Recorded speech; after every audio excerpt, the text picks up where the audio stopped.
Assalamualaikum warahmatullahi wabarakatuh. Alhamdulillahirrabbilalamin. Wabihi nasta'in ala umuri dunya waddin. Salatu wassalamu ala nabiyina Muhammadin wa ala alihi wa sahbihi wa man tabi'ahum bi ihsanin ila yaumiddin. Ya ayyuhalladzina amanu taqullaha haqqa tuqatih wa la tamutunna illa wa antum muslimun. Selamat pagi dan salam sejahtera untuk kita semua, khususnya kepada siswa-siswi SMK Hang Nadiem Batam tahun ajaran 2020-2021 yang semoga hari ini semuanya dalam keadaan sehat walafiat. Pertama-tama dan paling utama, marilah kita bersyukur atas keadaan kita hari ini, sehingga semua yang hadir, anak-anak sekalian, dalam keadaan sehat di masa pandemi seperti ini. Kemudian yang kedua, rasa syukur kita karena bisa mengikuti MPLS secara daring, di mana banyak teman-teman kita yang di luar sana yang mungkin hingga hari ini mereka belum mendapatkan tempat mau sekolah di mana. Mungkin terkendala dengan biaya atau terkendala dengan yang lainnya. Oleh karena itu, keadaan hari ini harus kita syukuri dengan sebaik-baiknya kesyukuran. Dengan cara bentuk syukur itu adalah mengikuti seluruh rangkaian kegiatan MPLS hari ini dari awal hingga akhir. Kemudian yang ketiga yang kita syukuri adalah hingga hari ini Allah masih berikan kesempatan kepada kita untuk belajar lebih dalam. Setelah di tingkat satuan pendidikan sekolah menengah pertama, anak-anak sekalian sekarang setelah memasuki satuan pendidikan yang lebih tinggi, yaitu sekolah menengah kejuruan tingkat atas. Tentu akan banyak hal-hal yang lain dan hal-hal yang mendasar yang berbeda dengan sebelumnya. Dan pada kesempatan hari ini, Ibu memperkenalkan diri dulu. Nama Nunung Sis Herwati, biasanya mengajar matematika. Dan insya Allah untuk tahun ajaran baru 2020-2021 Ibu akan mengajar matematika di kelas 10. Siswa-siswi atau siswa saja yang dari MTS Hang Nadiem Batam, kita akan bertemu kembali dalam mata pelajaran yang sama namun judul yang berbeda. Perhatikan dulu. Oke, baiklah, pada kesempatan hari ini Ibu akan sampaikan tentang adab dan akhlak seorang murid kepada guru, khususnya di sekolah. Jadi saat kita belajar, saat kita menimba ilmu, di mana dalam proses pembelajaran siswa membutuhkan seseorang yang lebih tinggi kemampuannya. Dalam hal ini adalah guru. Oleh karena itu, dalam berinteraksi diperlukan adab. Adab adalah tata krama. Adab adalah aturan-aturan yang harus dilakukan dan harus dipatuhi oleh orang-orang yang berinteraksi secara langsung. Hal ini akan sangat mempengaruhi proses.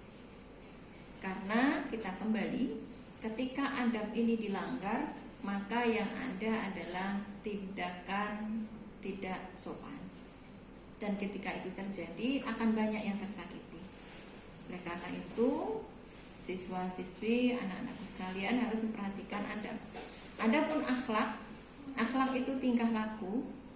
Tingkah laku adalah sesuatu yang lahir dari kepribadian kita. Akhlak atau tingkah laku itu tidak direkayasa. Dia akan timbul, dia akan tumbuh dari hati yang paling dalam, diawali dengan pembelajarannya ikhlas. Jadi tidak ada tiba-tiba anak bisa sopan santun tanpa pernah belajar. Tidak ada anak tiba-tiba menjadi baik tanpa pernah belajar. Oleh karena itu, beberapa hal yang dapat Ibu sampaikan. Apa akhlak murid atau apa nih, bagaimana murid harus beradab kepada guru? Yang pertama, coba Ibu ambil beberapa hal. Yang pertama adalah mendahului dalam berurut salam. Ini prinsip-prinsip dasar dalam Islam sebenarnya. Ketika aturan mengucapkan salam adalah yang muda memberikan salam kepada yang tua. Kemudian yang berjalan kaki memberi salam kepada yang duduk. Dilanjutkan, masih panjang kisahnya. Yang berkendara memberi salam kepada yang jalan kaki. Kemudian berikutnya, ini tidak runut ya, tidak runut. Nanti silakan anak-anak membuka banyak dalil-dalil yang membahas tentang urusan salam.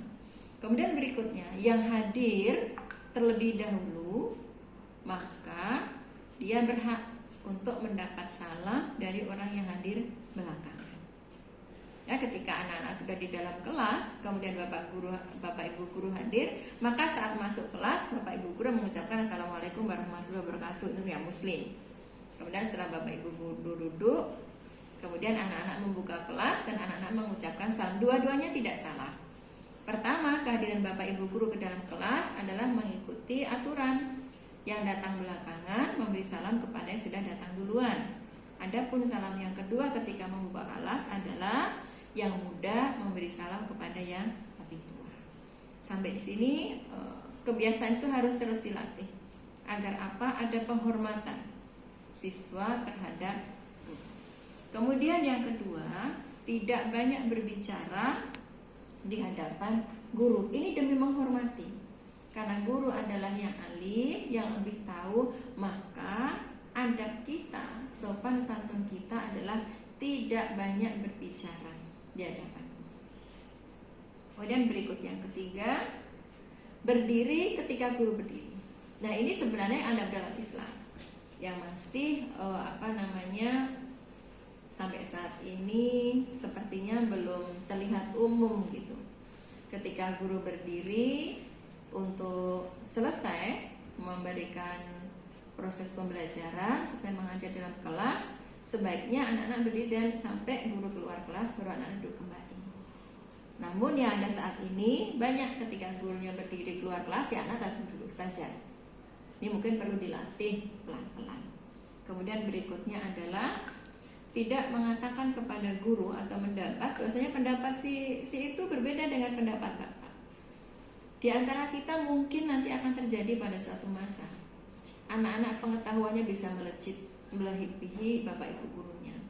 Di sini perhatikan, ketika kita bukan bermaksud mendebat, memberikan usulan jawaban atau menyampaikan berpendapat lain, maka sampaikan dengan baik.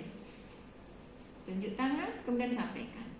Jangan dibiasakan menyela, jangan dibiasakan membanding-bandingkan satu dengan yang lain kecuali dengan adab yang benar. Kemudian berikutnya, tidak menunjukkan secara terang-terangan, masih ada sambungan dengan sebelumnya. Ketika kita berbeda pendapat, di dalam kelas, sudah cukup selesai dalam kelas. Kemudian kita sepakat, selesai. Jangan diumbar ketika di luar kelas sehingga menjatuhkan wibawa dan martabat guru. Ingat, ketika kita menjatuhkan wibawa dan martabat guru, maka ilmu yang kita dapatkan tidak akan pernah berkah. Berkah itu artinya adalah bertambah kebaikan. Betapa banyak seseorang yang meremehkan gurunya, merendahkan guru, ini tidak mendapatkan apa-apa. Yang dia dapatkan hanya mungkin bisa dikatakan penyesalan. Yang kedua, ilmunya tidak akan membawa kebaikan. Kemudian berikutnya, ini sepertinya anak tidak pernah melakukan ya, tidak menarik pakaian guru ketika berdiri. Kan kita duduknya masing-masing nih. Tentu anak-anak tidak akan menarik lah pakaian Bapak Ibu guru. Tetapi berbeda ketika belajarnya duduk melingkar. Ini gurunya mau berdiri tarik, kan bukan anak TK lagi, sehingga tidak akan terjadi seperti itu insya Allah. Masih kita sambung, berikutnya adalah adab murid terhadap guru adalah tidak menanyakan sesuatu masalah ketika Bapak Ibu guru sedang di perjalanan. Ini sekarang kita berada di zaman modern, sehingga seseorang bisa online atau dihubungi di mana saja. Anak-anak juga harus memperhatikan, ini jam segini Bapak Ibu guru ada di mana ya gitu. Jangan menghubungi mereka di luar jam ketika mereka mengajar. Bapak Ibu guru mengajar. Contoh ketika nanti kita belajar online, jam pelajaran selesai jam 17.00. Coba kita menghargai mereka. Mungkin mereka juga punya urusan yang lain. Bapak Ibu guru ada urusan dengan keluarganya, ada urusan ini dan itu. Maka ketika ada urusan ini dan itu, jangan bebani mereka dengan chat-chat pribadi yang akan mengganggu.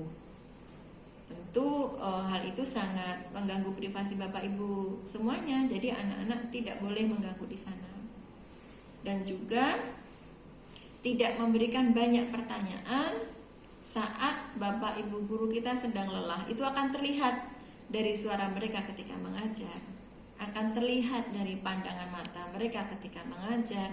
Anak-anak bisa melihat sebenarnya ketika auranya sudah lain, wajahnya sudah lain, mungkin Bapak Ibu guru kita sedang tidak berkenan dengan sikap dan tingkah laku kita.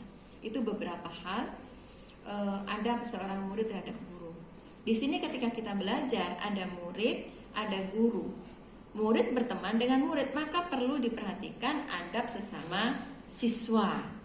Nah, di situ anak-anak sudah pandai. Di sekolah-sekolah sebelumnya, di tingkatan sebelumnya pun sudah belajar bagaimana adab sesama teman. Tentu akan masuk mengucap salam sesama teman, lanjutkan. Terus apalagi berikutnya, tidak mengejek, tidak merendahkan dan seterusnya. Itu saya rasa Ibu rasa anak-anak sudah bisa mengerti dan paham. Lalu berikutnya adalah adab terhadap alat-alat belajar kita, termasuk di dalamnya buku, pena, dan lain-lain. Itu harus dihormati, karena keberkahan tidak akan didapatkan ketika itu disepelekan. Letakkan buku di tempat yang benar, letakkan pena di tempat yang benar, susun mereka dengan rapi. Kembali lagi kepada dalil, hal-hal yang rapi itu mendatangkan kecintaan dari Allah Subhanahu wa Ta'ala. Jadi Ibu sudah sampaikan adab kepada guru, adab bersama teman, dan sedikit bagaimana kita memperlakukan alat-alat belajar kita. Nah, terakhir sebagai penutup, ini hal yang sangat penting.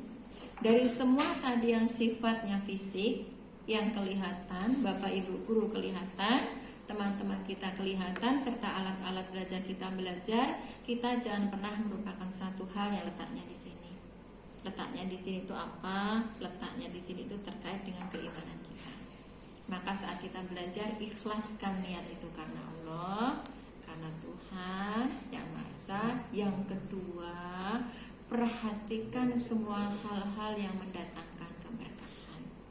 Kemudian yang ketiga adalah jaga yang Allah berikan kepada kita. Mata sebagai alat untuk belajar dengan melihat, telinga sebagai alat belajar untuk mendengar, dan kemudian lisan sebagai alat belajar untuk mengungkapkan pendapat, serta tangan dan kaki dan seluruh anggota tubuh kita yang diberikan oleh Allah kepada kita hari ini, jaga semua dalam rangka untuk belajar. Demikian yang dapat Ibu sampaikan. Mohon maaf atas segala kekurangan. Assalamualaikum warahmatullahi wabarakatuh.